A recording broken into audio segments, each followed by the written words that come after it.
Alors c'est une demi-finale compliquée, mais vous me direz, il y a forcément que des demi-finales compliquées, Stéphane, et c'est une question d'Eric sur le blog, la prolongation.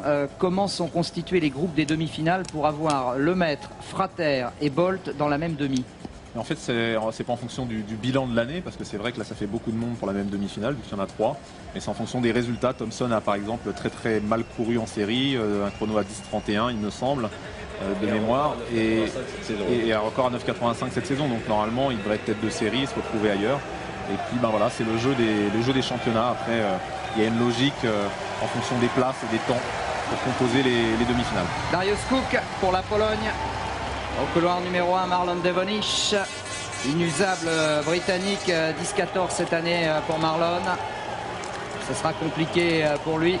Et en revanche, il aura juste à côté de lui The Boss, Usain Bolt. Eh oui.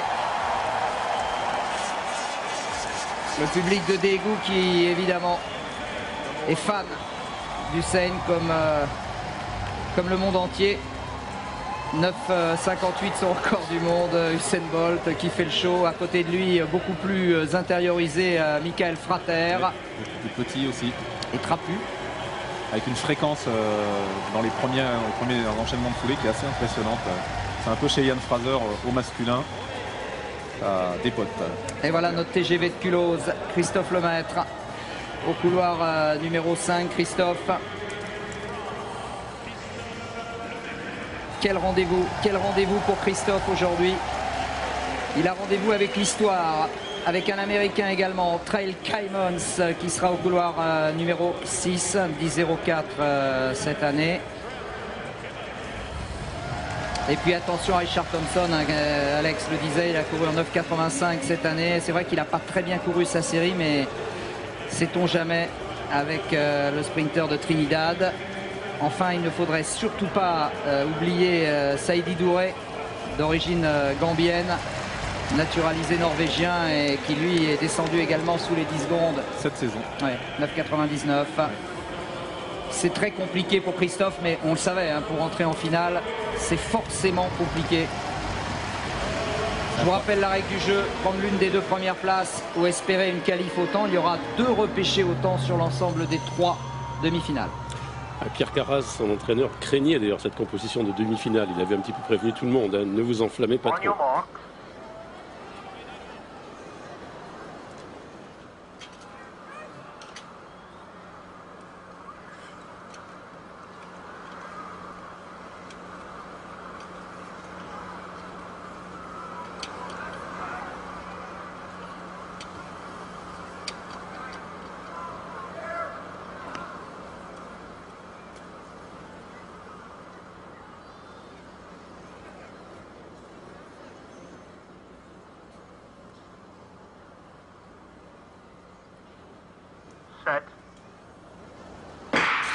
Allez Christophe qui est mal parti, très mal parti. Christophe Lemaitre qui est en train maintenant de faire son retour sur Usain Bolt qui est parti pour la victoire. Et Christophe qui va faire 2.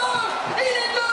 Ah oui, il est 2 Christophe. Et brillamment alors qu'il était plutôt mal engagé. Christophe Lemaitre est de nouveau maintenant un rendez-vous avec l'histoire. Il est en finale. C'est le premier Français depuis Herman Panzo, depuis Roger Van Buck, à être en finale d'un grand championnat. Il l'a fait, alors que son départ était loin d'être parfait, Stéphane. Oui, mais il s'est bien récupéré sur la fin. Voilà, il n'était pas certain de lui, mais il s'est bien récupéré sur la fin. Et juste un truc, c'est que Jimmy Vico pour l'instant est en finale également, puisque Jimmy Vico avec 10-10 est toujours le premier des repêchés. C'est un truc de dingue.